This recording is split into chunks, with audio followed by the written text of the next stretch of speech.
ሰላም ጤና ይስጥልኝ የዩቲዩብ ቻናል ተከታታዮች እንዲሁም ተማሪዎች እንደምን አላችሁ? ዛሬ በ10ኛ ክፍል ኢኮኖሚክስ ትምህርት ዩኒት 8 ላይ ያተኮሩ አክቲቪቲዎች ይሰጧቸውን ማለት ነው በጋራ እንሰራለን። ከዛ በፊት ለዩቲዩብ ቻናሉ አዲስ የሆናችሁ ማለት ነው ሰብስክራይብ እንድታደርጉ በዚህ አጋጣሚ ጠይቃችኋለሁ። አሁን ቀጥታ ወደ አክቲቪቲ መስራት ነው የምንሄደው። አክቲቪቲ መስራት ስንጀምር ማለት ነው በዩኒት 8 1 ሁለት ጥያቄዎች ተሰጥቷቸዋል። ዲፋይን ኢኖቬሽን ሊስት ዘ ኢኖቬሽን ዩ ኖ ኤንድ ቴል ኢትስ ታይፕ የሚል ጥያቄዎች ተሰጥተዋል። ፈጠራ ምንድን ነው የሚል እና የኢኖቬሽን የምታውቋቸውን ዘርዝሩ እና ታይፓቸው ምንድን ነው የሚል ጥያቄ ነው የተሰጣችሁ። ስለዚህ አሁን ቀጥታ ወደ ጥያቄዎችን ወደ መስራት ነው የምንሄደው። እንግዲህ ለመጀመሪያው ጥያቄ ዲፋይን ኢኖቬሽን ምንድን ነው ስንል መጽሐፋችሁ ላይ በ8.1 ሴክሽን ላይ ማለት ነው እንደተገለጸው ኢኖቬሽን ዲፋይን ስናደርግ ፈጠራ ኢዝ ኤ ኒው ስንል አዲስ ኦር ኢምፕሩቭድ ወይም ደግሞ የተሻሻለ ፕሮዳክት የምንለው ምርት ነው። ኦር ፕሮሰስ የምርት የማምረት ሂደትን ወይም አገልግሎት የመስጠት ሂደትን ማለት ነው ማሻሻል ወይም አዲስ መፍጠር ልን እንችላለን። ከባለፈው ምርት differ from significantly previous product ከባለፈው ምርት በተለየ መንገድ የማምረት ሂደቱንም ምርቱንም በተለየ መንገድ ለተጠቃሚዎች የማቅረብ ሂደትን ምን እንለዋለን? ኢኖቬሽን እንለዋለን ማለት ነው። that has been made available to potential users ለተጠቃሚዎች ማቅረብ ልንል እንችላለን ማለት ነው። እንግዲህ in simple term something new define ስናደርግ አዲስ ነገር ማለት ነው ኢኖቬሽን። improved ወይም ደግሞ የተሻሻለ ማሻሻል ልንለው እንችላለን። introduce that creates its value ወይም እሴት የተጨመረበት ማለት ነው። it can be summarized into key words creativity ልንል እንችላለን። something coming up with a new idea ከአዲስ ሀሳብ የመነጨ እየተፈጠረ ሊሆን ይችላል። የሚተገበር መሆን መቻል አለበት። putting the ideas into practice ወደ ተግባር የሚቀየር መሆን መቻል አለበት ማለት ነው። ሌላው ሁለተኛው ምናየው ሊስት the innovation you know and tell its type የሚል ነው። እዚህ ጋር የኢኖቬሽን ታይፖች ተዘርዝረው አለ በዚህ ጋር ወደታች ማለት ነው። እዚህ ጋር ደግሞ የታይፕስ ኦፍ ኢኖቬሽን የሚለው አለ ኤክስፕሌን ተደርጓል እዚህ ጋር ማለት ነው። ኢኖቬሽን ኤግዛምፕል ሞባይል ባንኪንግ ነው። ይሄ ፕሮሰስ ኢኖቬሽን ነው እዚህ ጋር እንደምናየው ማለት ነው። ሂደቱን ነው ፈጠራ የተፈጠረው። ይህም አዲስ የገንዘብ አቅርቦት ስርዓት በስልክ ማለት ነው ለደንበኞች አገልግሎት መስጠት ጋር የተያያዘ ማለት ነው። ኤሌክትሪክ ቬሂክል የምንለው ይሄ የኤሌክትሪካል ነው። ፕሮዳክት ኢኖቬሽን ነው። ምርት ነው የተሻሻለው ወይም አዲስ የተፈጠረው ማለት ነው። ይሄ ኒው ኦር ኢምፕሩቭድ ጉድ ካር ዊዝ ኤሌክትሪክ ቴክኖሎጂ ነዳጅ ከዚህ በፊት ተጠቀም የነበረውን በማስወገድ ማለት ነው በባትሪ በኤሌክትሪክ መጠቀምን ነው። 4 day work week የሰባቱን ቀን በ4 ቀን መጨረስ ልንል እንችላለን። ይህም ኦርጋናይዜሽናል ኢኖቬሽን ነው። ኒው ኦርጋናይዜሽናል ስትራቴጂ ቼንጂንግ ቢዝነስ ፕራክቲስ። ባዮዲግሬደብል ፕላስቲክ ቦትል እንላለን። ኢኮ ኢኖቬሽን ከአየር ንብረት ጋር የሚስማማ ፈጠራ ነው። ኦንላይን ለርኒንግ ፕላትፎርም ደግሞ በኦንላይን ትምህርት ማቅረብ ነው። ፕሮሰስ ኢኖቬሽን ይሄ ሂደቱን ላይ የተፈጠረ ግኝት ነው። ኒው ዴሊቨሪ ሜተድ ፎር ኤዱኬተርስ ኤዱኬሽን ሲስተም ነው። አዲስ የትምህርት ስርዓት በኦንላይን ማዘጋጀት ማለት ነው። ስማርትፎን ስንል ደግሞ ፕሮዳክት ኢኖቬሽን ነው። ይሄ ምርት ላይ ፈጠራ ነው። ኢምፕሩቭድ ጉድ ዊዝ ኒው ቴክኖሎጂካል ስፔሲፊኬሽን በፊት የነበሩትን የስልክ ቀፎች ማሻሻል። ፔፐር ስትሮ ወደ ፕላስቲክ ስትሮን ወደ ፔፐር ስትሮ መቀየር ነው። ኢኮ ኢኖቬሽን ነው። ከኢኮሎጂ ጋር ተስማሚ የሆነ ማለት ነው። ከዚህ በፊት ፕላስቲክ ስትሮ እንጠቀም ከሆነ አሁን ፕላስቲክ ስትሮ ስለማይበሰብስ ወደሚበሰብስ ፔፐር ስትሮ መቀየር። ይህም ኢኖቬሽን ዛት ፕሮሞት ሰስተናቢሊቲ ከአየር ንብረት ጋር ቀጣይነት ክላይሜት ቼንጅ ጋር ያለውን ችግር ለማስተካከል ማለት ነው። ወርክ ፍሮም ሆም ፖሊሲ ከቤት ሆኖ ስራ መስራት ነው። ኦርጋናይዜሽናል ኢኖቬሽን ይሄ ኒው ዌይ ኦፍ ወርኪንግ ነው። ይሄ ኦርጋናይዜሽናል ወርኪንግ ፕራክቲስ ልንለው እንችላለን። ሶላር ፓወር ሆም ሲስተም ነው። የሶላር ኢነርጂ ለቤት ማቅረብ ነው። ፕሮዳክት ኢኖቬሽን ነው፣ ምርት ነው። ኒው ጉድ ፕሮቫይዲንግ ክሊን ኢነርጂ ነው። ይሄ ኤክስፕሌን ስናደርገው ማለት ነው። ኢነርጂን በቤት በአዲስ መልክ ማቅረብ ነው። ካሽለስ ፔመንት ሲስተም ነው። የጥሬ ገንዘብ በእጃችን ንክኪ ሳይኖር በፕሮሰስ ኢኖቬሽን አማካኝነት ማለት ነው። ኒው አፕሮች ቱ ሜክ ትራንዛክሽን ገንዘብ ከአንድ ቦታ ሌላ ቦታ ማዘዋወር ልንለው እንችላለን ማለት ነው። ሌላው ከዚሁ ጋር የምናየው ምንድነው? ፋመስ ኢኖቬተር ኤንድ ዜር ኢኖቬሽን ፍሮም ዩር ቴክስት ቡክስ እና ስቴቨን ጆብ ስማርትፎን ነው፣ ፕሮዳክት ኢኖቬሽን ነው። ኤለን መስክን ስንወስድ ኤሌክትሪክ ካርን ነው ፕሮዳክት ምርትን ነው የፈጠረው። ኤሌክትሪክ ካር በኤሌክትሪክ የሚሰራ መኪናን ነው እንትን ያለው የሰራው ማለት ነው። ቶማስ ኤዲሰን የኤሌክትሪክ ላይት በልብ አምፖልን የፈጠረው ነው። ይሄ ፕሮዳክት ኢኖቬሽን ነው፣ ምርት ነው የፈጠረው። አሌክሳንደር ግራሃም ቤል ቴሌፎን ነው፣ ስልክ ለመጀመሪያ ጊዜ የፈጠረው ሰው አሌክሳንደር ግራሃም ቤል ነው። ፕሮዳክት ኢኖቬሽን ነው፣ ምርት ነው ማለት ነው። ማሪያ ኩሬ ሪሰርች ኦን ራዲዮ አክቲቪቲ ላይ ጥናትና ምርምር ያደረገች ናች። ፕሮሰስ ኢኖቬሽን ነው ይሄ። ግሬስ ሆፐር ደግሞ ፈርስት ኮምፓይል ፎር ኮምፒውተር ፕሮግራሚንግ የፈጠረው ነው። ይሄኛው ፕሮሰስ ኢኖቬሽን ልንለው እንችላለን ማለት ነው። እንግዲህ ጠቅለል ስናደርገው ፕሮዳክት ኢኖቬሽን ኒው ኦር ኢምፕሩቭ ጉድ ኦር ሰርቪስ ማለታችን ነው። ፕሮዳክት ኢኖቬሽን ስንል እዚህ ጋር ማለት ነው አዲስ ወይም የተሻሻለ እቃ ወይም አገልግሎት ማቅረብ ነው። ለምሳሌ ስማርትፎን፣ ኤሌክትሪክ ካርን በዚህ መጥቀስ እንችላለን። ፕሮሰስ ኢኖቬሽን ስንል አዲስ ወይም የተሻሻለ የፕሮዳክሽን ደሊቨሪ ሜተድ ምርትና እቃዎችን አገልግሎቶችን ወደ ደንበኞች ወደ ከስተመር የምናቀርብበትን መንገድ መፍጠር ነው። ለምሳሌ ሞባይል ባንኪንግ፣ ኦንላይን ለርኒንግን መጥቀስ እንችላለን ፕሮሰስ ኢኖቬሽን ላይ ማለት ነው። ኦርጋናይዜሽን ኢኖቬሽን ስንል ደግሞ ኒው ኦርጋናይዜሽናል ስትራቴጂ ኦር ቢዝነስ ፕራክቲስ ነው። የፎር ዴይ ወርክ ዊክ፣ ወርክ ፍሮም ሆም ከቤት ሆኖ መስራት፣ ሰባቱን ቀን ስራ በ4 ቀን መስራት ልንል እንችላለን ማለት ነው። ማርኬቲንግ ኢኖቬሽን ኒው ማርኬቲንግ ስትራቴጂ ዲዛይን፣ ፓኬጂንግ ኤንድ ፕሮሞሽን ነው። ይሄ ኒው ዌስት ፍሪ ኮንቴነር ብክነትን ከመከላከል ጋር ተያይዞ ማለት ነው። ይሄ ማርኬቲንግ ኢኖቬሽን። ኢኮ ኢኖቬሽን ከአየር ንብረት ጋር የሚስማማ ፈጠራ ነው። ኢኖቬሽን ፕሮሞቲንግ ሰስተናቢሊቲ ኤንድ ሬዲዩስ ኢንቫይሮንመንታል ኢምፓክት፣ ባዮዲግሬደብል ማቴሪያልስ፣ ፔፐር፣ ስትሮ፣ እነዚህ ኢኮ ኢኖቬሽን ብለን ልናነሳ እንችላለን ማለት ነው። ስለዚህ የትኛው ፕሮዳክት ኢኖቬሽን ነው? የትኛው ፕሮሰስ ኢኖቬሽን ነው? የትኛው ኦርጋናይዜሽናል ኢኖቬሽን ነው? ማርኬቲንግ ኢኖቬሽን እና ኢኮ ኢኖቬሽን በትርጉምም በምሳሌም አንደኛውን ከሌላኛው መለየት ትችላላችሁ ማለት ነው። ሁለተኛው ጥያቄ እንግዲህ ተማሪዎች የተሰጣችሁ ምንድን ነው? ዲፋይን ስታርታፕ ቢዝነስ። ቢዝነስ ስንጀምር ስታርታፕ ቢዝነስ እንላለን። ምን ማለት ነው? ዲፈረንሺየት ስታርታፕ ቢዝነስ ፍሮም ስሞል ቢዝነስ። ከጥቃቅን ቢዝነስ ከመጀመር እና ስሞል አነስተኛ ቢዝነስ የሚለየው ምንድን ነው የሚለውን በተገቢ መንገድ እንመለከታለን ማለት ነው። ያው እንግዲህ እንደተለመደው የዩቲዩብ ቻናሉን ሰብስክራይብ ማድረግ ይጠበቅባችኋል ማለት ነው።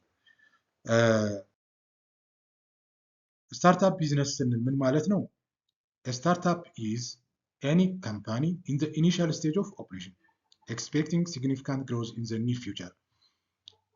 ለማደግ ለመለወጥ ፈልጎ አንድ ካምፓኒ ወይም ግለሰብ ልንለው እንችላለን ቢዝነስ ኦፕሬት ማድረግ ሲጀምር ነው ስታርታፕ የምንለው ማለት ነው። ስለዚህ ሲጀምር ስታርታፕ ቢዝነስ እንላለን ማለት ነው።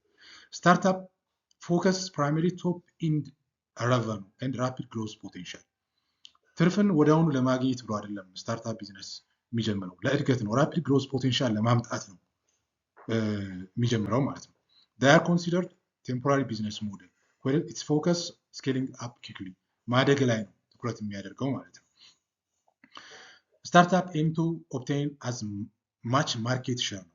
የገበያውን ሰብሮ ደንበኞችን ከስተመሮችን ወደ ራሱ ማምጣት ማርኬት ሼር ከሌሎች ደንበኞች ጋር ማን ነው ቢዝነስ መጋራት ጋር የተያያዘ ነው። ይህ ስታርታፕ ቢዝነስ የምንለው ማለት ነው። ለሚያቀርበው ምርት ወይም አገልግሎት ማርኬት ሼር መውሰድ ነው የሚሆነው። ይሄ ደንበኛን እንዴት መያዝ እንዳለበት፣ ምርት እና አገልግሎት ምን ማቅረብ እንዳለበት፣ በዋጋ በቦታ ማለት ነው። ዘ ፎር ፒስ የምንላቸው አሉ። ፕራይስ፣ ፕሌስ፣ ፕሮዳክት፣ ፕሮሞሽን የምንላቸው ማለት ነው። ስለዚህ እነዚያ ላይ ነው ትኩረት የሚያደርገው ማለት ነው። እና ለትርፍ አይደለም መጀመሪያ ላይ ኢኒሻሊ በተወሰነ ጊዜ ቆይታ ማለት ነው በኋላ ላይ ትርፍ ለማግኘት የሚሰራው ስራ ነው ማለት ነው። ስታርታፕ ኦፍን ሪኳየርስ ሲድ ፈንዲንግ ፍሮም ኤንጅል ኢንቨስተርስ ኦር ቬንቸርስ ኦፍ ፊርምስ። ለምሳሌ ኡበርን መጥቀስ እንችላለን። ማርኬት ቫሊዩ ኦፍ 5 ቢሊዮን ዶላር ሼር አለው ማለት ነው። እንግዲህ በስታርታፕ እና በስሞል ቢዝነስ መካከል ያለውን ልዩነት ስንመለከት ደግሞ የምንለይባቸው ፓራሜትሮች አሉ። አንደኛው ግሮዝ ፎከስ ነው። ግሮዝ ፎከስ እድገታቸውን ስናይ ማለት ነው። ስታርታፕ ፎር ራፒድ ግሮዝ ነው። በፍጥነት ለማደግ ነው የሚፈልገው ስታርታፕ። ስሞል ቢዝነስ አር ኮንቴንት ዊዝ ስሞል ማርኬት ሼር። ስሞል ቢዝነስ የሚያተኩረው ማርኬት ሼሩ ላይ ነው ማለት ነው። ምክንያቱም ቀድሞ ከስታርታፕ የተፈጠረ ቢዝነስ ስለሆነ ማለት ነው። ሌላኛው ኮምፔር የምናደርግበት ፕሮፊታቢሊቲ ነው። ስታርታፕ ሜክ ቴክ ይር ቱ ፕሮፊት የተሻለ ፕሮፊትን ማክሲማይዝ ለማድረግ ስታርታፕ ቢዝነስ አመታትን ይፈልጋል። ስሞል ቢዝነስ ፎር ስቲዲ አርሊ ፕሮፊት። ያኛው ግን ትርፍ ላይ የደረሰ ነው ስሞል ቢዝነስ ማለት ነው። ማርኬት አፕሮቹ ይለያል። ስታርታፕ ዋንት ላርጅ ማርኬት ሼር፣ ሰፋ ያለ የማርኬት ሼር እንዲኖረው ይፈልጋል። ስሞል ቢዝነስ ሰርቪስ ሎካል ኦር ኒች ማርኬት ለሚፈልጋቸው ነው አገልግሎቱን የሚያቀርቡ ስሞል ቢዝነስ ማለት ነው። ሌላው ፈንዲንግ ነው። ስታርታፕ ዩዝስ ኢንቨስተር ፈንዲንግ፣ ኤንጅል ኢንቨስተር፣ ቬንቸር ካፒታል ይጠቀማል። ስሞል ቢዝነስ ዩዝ ኦን ሳቪንግ ኦር ስሞል ሎንስ፣ የራሱን ካፒታል እና ትንሽ ብድር ወስዶ ይጠቀማል ማለት ነው። ቢዝነስ ሞዴሉ ስታርታፕ ቴምፖራሪ ሞዴል ነው። ፎከስ ኦን ስኬሊንግ ነው፣ ማደግ ላይ ነው፣ መስፋት ላይ ነው። ስሞል ቢዝነስ ስቴብል ነው፣ የተረጋጋ ነው፣ ፐርማነንት ነው፣ ቋሚ ነው። ሪስክ ሌቭል ስታርታፕ ሃይ ሪስክ ነው ያለው። ለችግር የመጋለጥ ለአደጋ የመጋለጥ እንትኑ ስታርታፕ ጀማሪው ከፍተኛ ነው። ዲቱ ራፒድ ኤክስፓንሽን ስሞል ቢዝነስ ፕሪዲክቴብል ሪስክ ነው፣ የሚያጋጥመውን መተንበይ ይችላል ማለት ነው።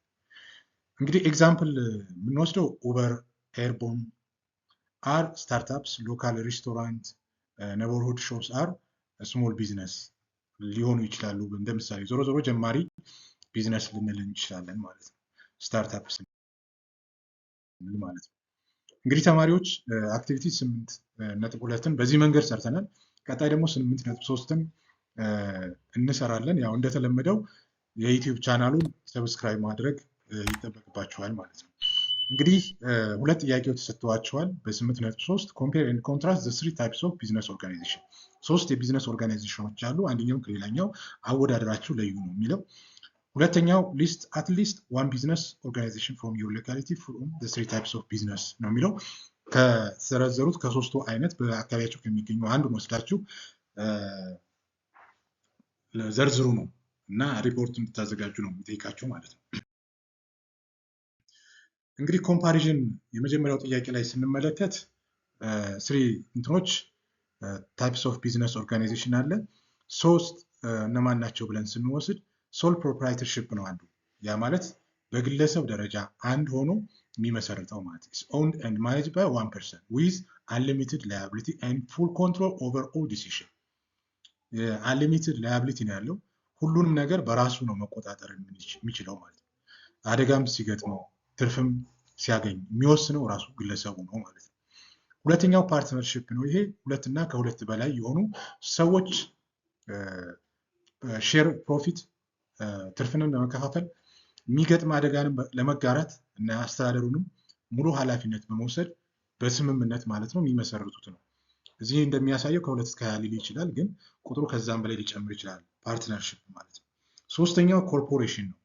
ኢዝ ኦንድ ባይ መኒ ሼር ሆልደርስ። ይሄ በሼር ሆልደርስ ተጋርተው የሚመሰርቱት ነው። ሊሚትድ ላያቢሊቲ ነው ያለው and managed by board of directors ዳይሬክተሮች ይቋቋማሉ ማለት ነው።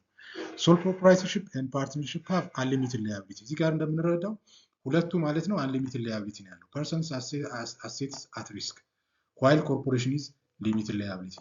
ስለዚህ ሶል ፕሮፕራይተርሺፕ እና ፓርትነርሺፕን ለመለየት አንዱ የምንጠቀምበት ከባህሪ አንጻር ሁለቱ unlimited liability ሲኖራቸው ይሄኛው ሊሚትድ ላያቢሊቲ ነው ያለው ማለት ነው። ሶል ፕሮፕራይተርሺፕ ኪፕስ ኦል ፕሮፊትስ ፓርትነር ሼር ፕሮፊት የፕሮፊት እንደ መመዘኛ ስንወስድ ሶል ፕሮፕራይተር ፕሮፊቱን ለራሱ ነው የሚጠቀመው። ፓርትነር ሼር ያደርጋል፣ ይከፋፈላል። ኮርፖሬት ፔይ ዲቪደንድ ትርፍ ክፍፍል ነው የሚያደርገው ማለት ነው። ሶል ፕሮፕራይተር ኢንዲቪዝ ኦነር ባለቤትነት አለው። ፓርትነርሺፕ ኢዝ አንስቴብል በት ኮርፖሬሽን ሃዝ perpetual existence አለው ማለት ነው። ሶል ፕሮፕራይተርሺፕ rises least capital partnership rise more and corporation most selling shares በሀብት ደረጃ በካፒታል ደረጃ እንትን ስንል በቅደም ተከተሉ ማለት ነው። ሶል ፕሮፕራይተርሺፕ ካፒታሉ ትንሽ ነው። ፓርትነርሺፕ የተሻለ ነው፣ ትንሽ አደግ ያለ ነው። ኮርፖሬት ደግሞ ሸጦ ስለሆነ የሚያገኘው ሼሩን ማለት ነው የተሻለ ካፒታል ይኖረዋል ማለት ነው። እንግዲህ ተማሪዎች በሶስቱ መካከል ያለውን ትርጉም በዚህ መንገድ መለየት ያስፈልጋል። ሎካል ኤግዛምፕል ለምሳሌ በየሶስቱም ማየት እንችላለን። ሶል ፕሮፕራይተርሺፕ ስንል ለምሳሌ ሱቅ፣ ቡና ቤት፣ ባርበር ሾፕ እነዚህን መጥቀስ እንችላለን። ምግብ ቤቶችን ማለት ነው። ፀጉር ቤትን፣ ሱፐር ማርኬትን በግለሰብ ደረጃ የተቋቋሙ ማንሳት እንችላለን። ፓርትነርሺፕ ስንል ደግሞ ለምሳሌ ሐኪሞች በጋራ ተደራጅተው ክሊኒክ ሊፈጥሩ ይችላሉ። ዶክተሮች ማለት ነው። የጠበቃ እንደ ማህበር ሊፈጠር ይችላል። የህግ ባለሙያዎች አንድ ላይ ሆነው ሬስቶራንት በጋራ ተደራጅተው ሊፈጥሩ ይችላሉ ማለት ነው። ኮርፖሬት ስንል ለምሳሌ የኢትዮጵያን ሲቢኢን፣ ኮመርሻል ባንክ ኦፍ ኢትዮጵያ፣ የኢትዮጵያን ንግድ ባንክ፣ ኢትዮጵያን ኤርላይንስ፣ የኢትዮጵያ አየር መንገድ፣ ዳሽን ባንክ፣ አዋሽ ባንክ፣ ኢንሹራንስ ካምፓኒ እነዚህ ላርጅ ሎካል ፋክትሪስ ማለት ነው። በኮርፖሬሽን ደረጃ አክሲዮን መስርተው ተቋቁመው ማለት ነው በቦርድ የሚተዳደሩ ተቋማት ናቸው እነዚህ ማለት ነው። ለምሳሌ የተጠቀሱትን በዚህ መንገድ መውሰድ ትችላላችሁ። ሶል ፕሮፕራይተርሺፕ አር ስሞል ሎካል ኤንድ ፐርሰናል ኦwned by one individual. Partnership bring together multiple people with shared skills and resource. Corporation are large, more and formal and owned by many shareholders ማለት ነው። በሚይዙት የሰው መጠን ስንመለከት ፕሮፕራይተርሺፕ ትንሽ ነው። ኮርፖሬት እያደገ ነው የሚመጣው። ፓርትነርሺፕ ደግሞ በሁለቱ መካከል ያለ ማለት ነው። ኢች ታይፕ ሰርቪስ ዲፈረንት ቢዝነስ ኒድስ ቤዝድ ኦን ሳይዝ ሪስክ ኤንድ ካፒታል እያንዳንዱ የሚያገለግለው በመጠንም በብዛትም ማለት ነው የተለያየ እንደሆነ መረዳት እንችላለን። እንግዲህ ተማሪዎች የ8.3 አክቲቪቲ ይህን ነው የሚመስለው። አሁንም ቀጣይ ደግሞ የአክቲቪቲ 8.4ን በጋራ እንሰራለን። አሁንም ለዩቲዩብ አዲስ የሆናችሁ ማለት ነው ዩቲዩብ እንድትቀላቀሉ በዚህ አጋጣሚ ጠይቃችኋለሁ። ወደ ጥያቄዎቹ መስራት ስንሄድ ዋት ኢዝ ቢዝነስ ፕላን የንግድ እቅድ ማለት ምን ማለት ነው የሚል ጥያቄ ነው። ዋት አር ዘ ኮምፖነንትስ ኦፍ የቢዝነስ ፕላን የንግድ እቅድ ኮምፖነንቶች ወይም ጥንቅሮቹ ምንድን ናቸው የሚል ጥያቄ ነው የተጠየቀው። ስለዚህ ይህንን በጋራ እንሰራለን። አሁን ቢዝነስ ፕላን ስንል እንግዲህ ዲቴይልድ ሮድ ማፕ ነው። የአንድ ንግድ ማለት ወዴት መጓዝ እንዳለበት የሚያሳይ ሮድ ማፕ ነው፣ መንገድ ነው ማለት ነው። ፎር ቢልዲንግ ኤንድ ኦፕሬቲንግ ካምፓኒ ሰክሰስፉል ስኬታማ ለመሆን አንድ ካምፓኒን ጠንካራ ለማድረግ እና ስራ ለመስራት የሚያስችል ቢዝነስ ፕላን ያስፈልገዋል። የሚመራበት እቅድ ማለት ነው። የንግድ እቅድ ያስፈልገዋል። it shows exactly what revenue can be expected ምን ያክል ትርፍ ማግኘት እንዳለበት when to expect them መቼ ነው ይህን ትርፍ ማግኘት እንዳለበት and what expense will be due ምን ያክል ወጪ ማውጣት እንዳለበት ተቋሙን ወይም ቢዝነሱን ሲመሰረት ማለት ነው። ቢዝነስ ፕላን are created for three main reasons ለሶስት ነገሮች ቢዝነስ ፕላን ክሬት ይደረጋል። አንደኛው ሪኦርጋናይዜሽን እንደገና ተቋምን ለማደራጀት፣ አትራክቲንግ ኢንቨስትመንት ኦር ፈንዲንግ ኢንቨስተሮችን ወይም ለምሳሌ ሼር ሆልደር ኦር ፓርትነርሺፕ ለመፍጠር የሚፈለግ ከሆነ ለመሳብ ማለት ነው። ኦር አዝ ማኔጅመንት ብሉፕሪንት ለማስተዳደር ማለት ነው። It includes specific timelines, detailed budgets, forecast and staffing plans with salary costs ስፔሲፊክ ታይም ማለት እንትን አለው። ለምሳሌ በ6 ወር ውስጥ በአመት በ2 ዓመት በ3 ዓመት ውስጥ ሊያገኝ የሚችለውን ነገር በተገቢ መንገድ ማሳየት አለበት። ዲቴልድ የሆነ በጀት የሚያስፈልገውን በጀት ወደፊት ደግሞ የሚያገኘውን ትርፍ ራሱ ፎርካስት ማድረግ አለበት። የሚተነብይ መሆን መቻል አለበት። የሚያስተዳድራቸውን ሰራተኞች ብዛትና የሚከፍላቸውንም ደሞዝ መጠን በተገቢ መንገድ መያዝ አለበት ማለት ነው። ዘ ፕላን ከቨርስ ስታርት አፕ ኮስት የመጀመሪያው ዩቲሊቲ ኤክስፐንስ ልዩ ልዩ እቃዎችና አገልግሎቶች ወጪዎችን፣ ሌጋል ፊ ክፍያዎች አሉ ለመንግስት የሚከፈሉ፣ ለኢንሹራንስ፣ ኦፊስ ሳፕላይ፣ ለቢሮ የሚያስፈልጉ እቃዎችን ሁሉ መያዝ መቻል አለበት። ኢት ዲሞንስትሬትስ ዛት ኦል ሪኳየርድ ፕላንስ አር ኮምፕሊትድ ፎር ኢፌክቲቭ ቢዝነስ ፕላን። ስለዚህ የሚያስፈልጉ ነገሮች ሁሉ ዲሞንስትሬት መሆን መቻል አለባቸው፣ የሚታዩ መሆን መቻል አለባቸው ማለት ነው። እንደ መጽሐፋቸው አገላለጽ ፒፕል ኔቨር ፕላን ቱ ፌል፣ ሰዎች በማቀድ መውደቅ የለባቸውም። ፒፕል ኦንሊ ፌል ቱ ፕላን፣ ሲያቅዱ ነው መውደቅ ያለባቸው ማለት ነው። እና ስለዚህ እቅድ አስፈላጊ እንደሆነ ነው የሚያስረዳው ማለት ነው። እዚህ ጋር እንግዲህ ኪ ኮምፖነንቶቹ ምንድን ናቸው ብለን ስንወስድ መጀመሪያው ኤክስኪዩቲቭ ሰመሪ ያስፈልገዋል። እዚህ ጋር እንደምናየው ኤክስኪዩቲቭ ሰመሪ ማለት ማጠቃለያ ልንለው እንችላለን። ቢዝነሱን ከመግቢያ እስከ መጨረሻ ድረስ ገጹን በተወሰነ 1 ወይም 2 በሆኑ ገጾች አጠቃሎ መያዝ አለበት ኤክስኪዩቲቭ ሰመሪ የምንለው ማለት ነው። ኦቨርቪው ኦፍ ዘ ኢንታየር ቢዝነስ ፕላን ዳሶ የተዳሰሱ ሀሳቦችን ገላጭ በሆነ መንገድ የሚይዝ ነው ይሄ ፓርት ማለት ነው። አንድ ሰው ኤክስኪዩቲቭ ሰመሪውን በተገቢው መንገድ አይቶ ቢዝነስ ፕላኑ አዋጭ ነው አዋጭ አይደለም የሚለውን በተገቢው መንገድ ሊረዳ ይችላል። ወደ ውስጥ ገብቶም ለማንበብ ይነሳሳል ማለት ነው። ቢዝነስ ፕላኑን ለማወቅ ካምፓኒ ዲስክሪፕሽን ነው የተቋሙ ዲስክራይብ መደረግ መቻል አለበት። ቢዝነስ ባክግራውንድ፣ ሚሽን፣ ራዕይ፣ ተልእኮ፣ ሌጋል ስትራክቸር መቀመጥ አለበት። ማርኬት አናላይሲስ የገበያ ትንተና መካሄድ መቻል አለበት። ደንበኞች፣ ከስተመር፣ ኮምፒውተር፣ ተወዳዳሪዎች፣ ማርኬት ትሬንዱ ምንድነው የሚመስለው አናላይስ መድረግ አለ። ፕሮዳክት ሰርቪስ የሚያቀርበው ፕሮዳክትን ዲስክራይብ ማድረግ አለበት። ዋጋውን መግለጽ አለበት። ፕሮዳክሽን ፕሮሰስን ካለ ደግሞ በሚገባ ሂደቱንም ማስረዳት መቻል አለበት። ማኔጅመንት ቲም የሚያስተዳድረው ማን ነው? ሲቪ ያስፈልጋቸዋል። እውቀታቸው፣ የኦርጋናይዜሽናል ስትራክቸሩ ምንድነው የሚመስለው የተቋሙ ውቅር ማለት ነው። ማርኬት ስትራቴጂ፣ ሴልስ ሜተድ፣ የሽያጭ ዘዴ፣ የማስታወቂያ ዘዴ፣ ዲስትሪቢዩሽን ዘዴዎች መታወቅ መቻል አለባቸው። ፋይናንሻል ፕላን፣ በጀት ያስፈልጋል። ሪቬኑ ፕሮጀክሽን፣ የትርፍ ፕሮጀክት መደረግ አለበት። የሚያተርፈው መተንበይ መቻል አለበት። ኮስት፣ ዋጋዎች፣ ካሽፍሎ መኖር አለበት ማለት ነው። ኦፕሬሽናል ፕላን፣ ሎኬሽን፣ ፋሲሊቲ፣ ሳፕላየርስ ኤንድ ፕሮሰስ በተገቢ መንገድ መገለጥ መቻል አለበት። እንደ መጨረሻ ላይ መቀመጥ ያለበት ሌተር እና ወርክሽቶች፣ ሰፖርቲንግ ዶክሜንቶች ካሉ ተያይዘው መቅረብ መቻል አለባቸው ማለት ነው ቢዝነስ ፕላን ሲሰራ። ስለዚህ እነዚህ ኮምፖነንቶች እንዳሉት ቢዝነስ ፕላን መረዳት